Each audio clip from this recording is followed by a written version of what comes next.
All right, bonjour. Today we are going to learn the Futur Proche, which in English, it is the near future, which basically means we have the present tense. Immediately after the present tense, we have something that's going to happen in the future.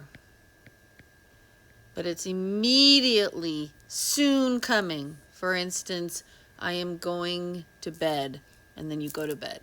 Or she is going to eat the sandwich, and she puts it directly into her mouth. So it's immediately following the present.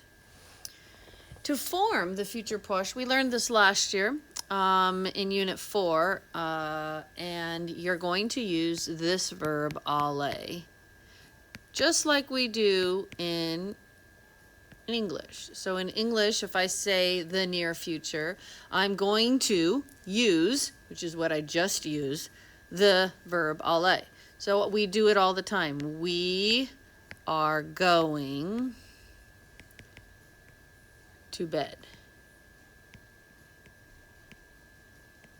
So we haven't gone to bed yet, but we're on our way.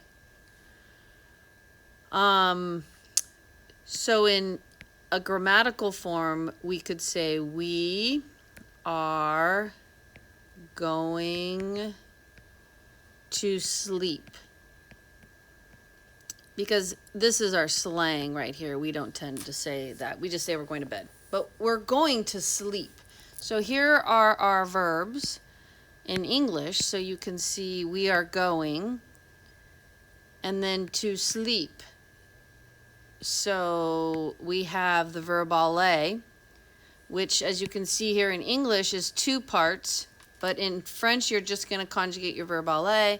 And then this is going to be an infinitive. So the step always for doing the future proche is going to be your subject. Could be a noun, could be an animal, could be a thing, whatever it is. It could be a pronoun. Plus, you're going to conjugate your verb aller. Plus, you're going to put the next verb in the infinitive. Did I spell that right? Infinitive. Okay. So let me show you some examples using that formula. So using subject plus aller plus infinitive.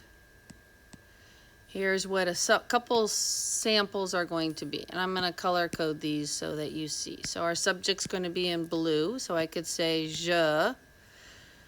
And our verb is going to be in red. Oops, my bad. Okay. All right. So back to this. Is going to be je vais. So that is our present tense form of the verb aller.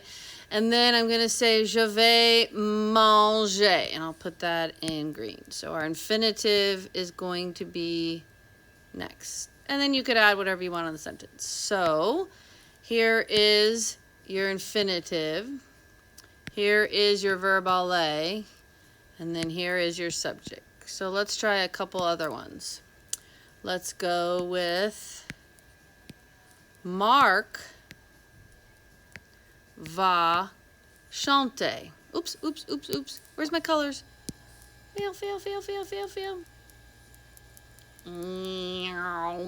Okay.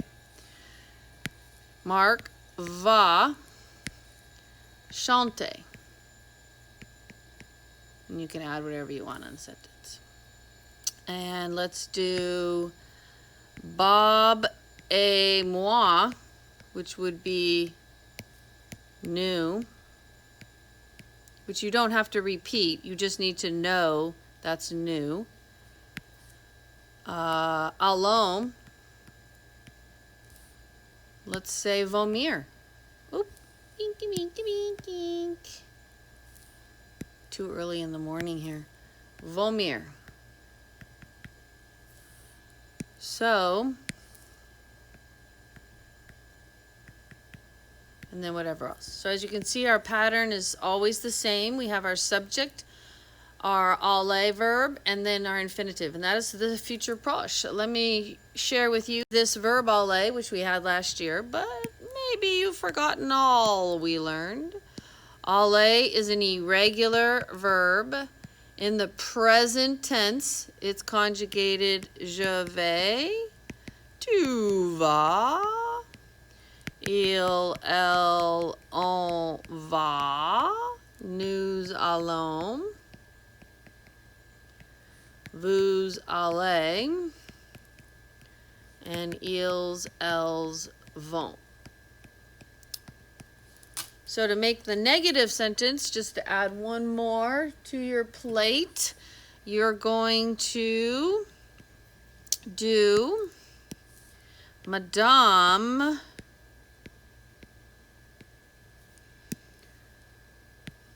ne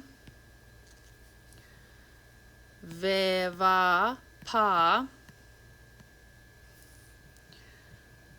what is it? Manger. So there's a negative example sentence you should put in your notes. Subject, ne pas, around our verb. There's our verb. And then our infinitive verb implying what we're going to do. And that's our lesson for today.